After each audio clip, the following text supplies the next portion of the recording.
exactly that. How do they justify it? They'll say, they've said this to me, Muslim organizations. Who's the they? Those who are pushing for Sharia law. And those who want to implement Sharia law. So that's not a matter of debate. The Prophet Muhammad took Aisha, one of his wives after Khadija died, when she was 6 and had sex with her when she was 9. That is Sharia law. I do not understand how someone But this is not a debate about Sharia law. But this is not a debate about the Sharia law. Ayan Hirsi Ali, perhaps one of the most famous, globally known critics and dissidents of Islam, someone who has actually had to face death threats and a fatwa for her contentious views on the religion that she was born into. Now, at a time when we live in the age of the Islamic State, and at a time of growing radicalism, the question that we are confronted with today as women is whether Islam is innately biased against women. Are Muslim women then somehow more oppressed than women of other faiths? Or is it those who distort Islam who are responsible for this misogyny? That is the question we face today. Of course, some of you might ask why we're here to discuss women in Islam. Why not women and religion? Aren't all religions, Christianity and Hinduism included, tilted against women? And finally, do you even need the excuse of religion to talk about misogyny? Look closer home at Donald Trump. What he said about women, according to me, is so much worse than the Muslim fundamentalists he seeks to keep out of the United States of America.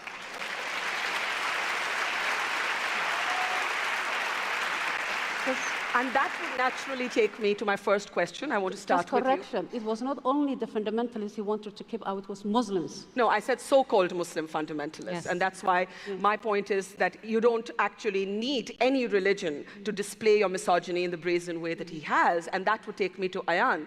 Because you have argued that there is something innately in Islam that is not just violent, but also leans against women. You have traveled the full journey from declaring yourself an atheist at one point to being willing more recently to engage with the reformists within Islam. But you have stuck to your position that there is a problem in the faith. And I would put to you that there are so many misogynists and they belong to so many different religions. Why are you picking only on Islam? Thank you. Any public relations person will tell you never open your remarks with statistics. And I'm famous for being disobedient. And so I'm going to do just that. And I'm going to take from a Pew Research, and Pew does this research on religion, and particularly in the Islamic world, year after year. In 2013, they had the following question. They have this question all the time, but here goes. Do you favor or oppose making Sharia law or Islamic law the official law of the land in our country? 72% of Indonesians, 99% of Afghanis, 82% of Bangladeshis, 84% of Pakistanis, 74% of Egyptians, and on and on and on it goes, these overwhelming majorities of Muslims who favor Islamic law. My position is, and has always been, let's make a distinction between Islam as a doctrine and Muslims as fellow human beings who are incredibly diverse. I embrace Muslims, but I reject Islamic law. I reject Islamic law because it's totalitarian. I reject Islamic law because it's bigoted, and especially bigoted against women. Where Islamic law becomes the law of the land, if these attitudes are translated into law, women will need a male guardian. Child marriage is reintroduced. You'll be disinherited. If you're raped, it's your fault and you get stoned to death. And we see numerous examples of that today. I reject Islamic law because it's inherently hostile to women. It is so bigoted. And everything we talk about in this conference regarding Islamic women, we condemn all of these practices, but we will not defeat, we will not eradicate these practices unless we talk about the principle, and the principle is enshrined in Islamic law unreformed. Aren't the orthodoxies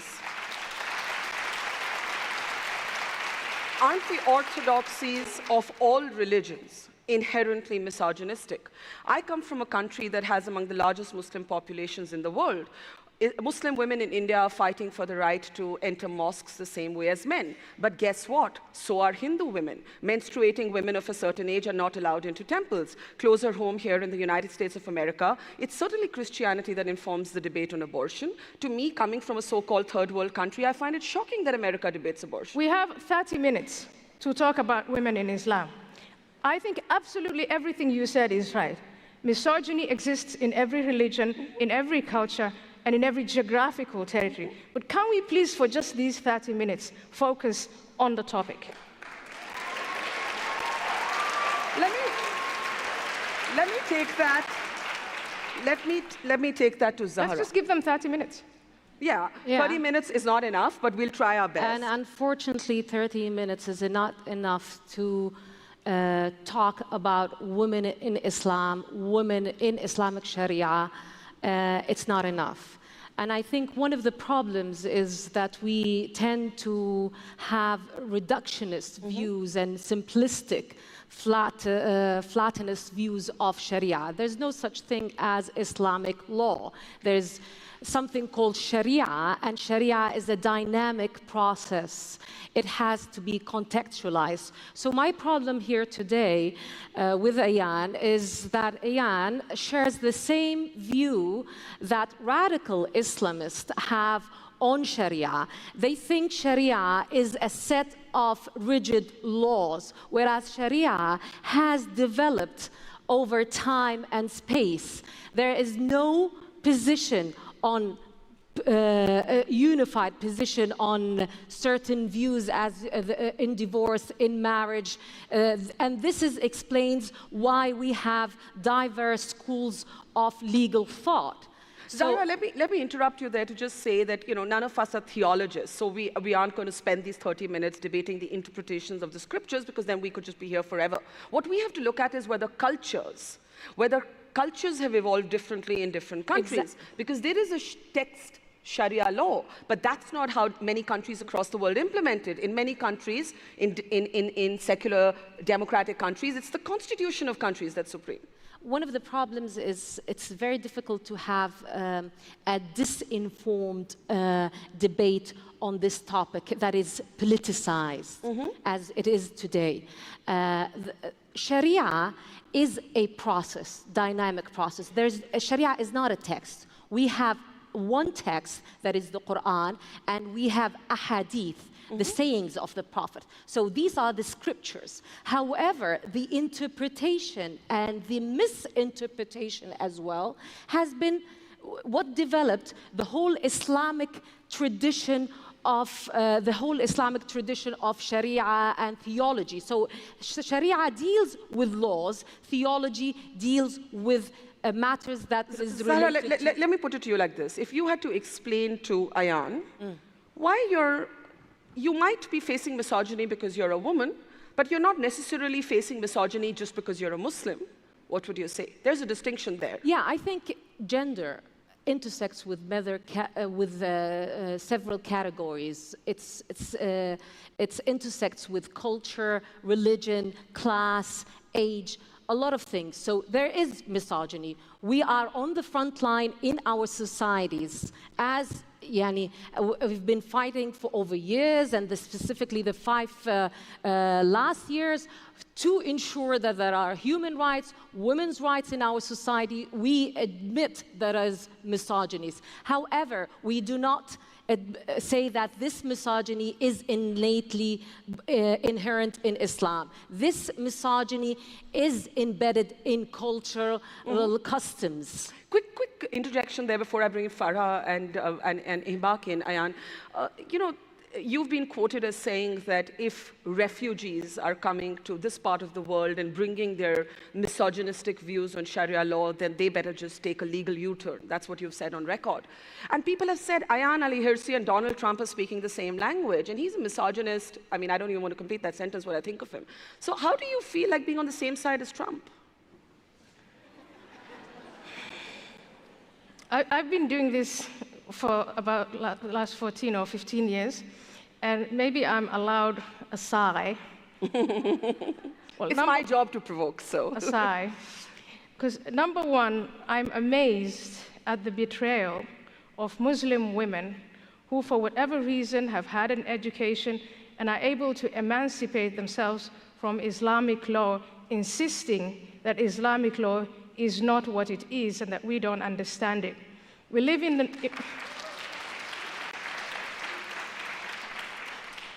the information age. We are literate.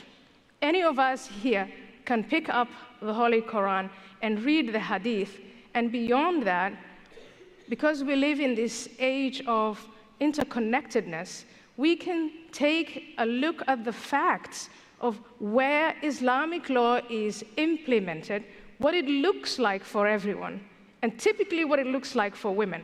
So Saudi Arabia is a country that implements Sharia law. Women are not allowed to drive. They have male guardians. Their testimony is worth half of that of men. They are subjected to every possible humiliation that you can think of. Ayatollah Khomeini, in 1979, with a great deal of public approval, became the supreme leader. He implemented Sharia law, Islamic law. You know, one of the first things that he did, he reduced the age of marriage to 9. Everywhere where Islamic law is implemented, you have exactly that. How do they justify it? They'll say, they've said this to me, Muslim organizations. Who's the they? Those who are pushing for Sharia law. And those who want to implement Sharia law. That's not a matter of debate. The Prophet Muhammad took Aisha, one of his wives after Khadija died, when she was 6, and had sex with her when she was 9. That is Sharia law. I do not understand how someone But this is not a debate about Sharia law. But this is not a debate about the Sharia law. Excuses for Sharia but this is not a debate about the Sharia. You want to get rid of child marriage? Get rid of Sharia law. So you know what? Although it embarrasses me on a global stage to say this, child marriage is common in many cultures, including in Hindu societies in India.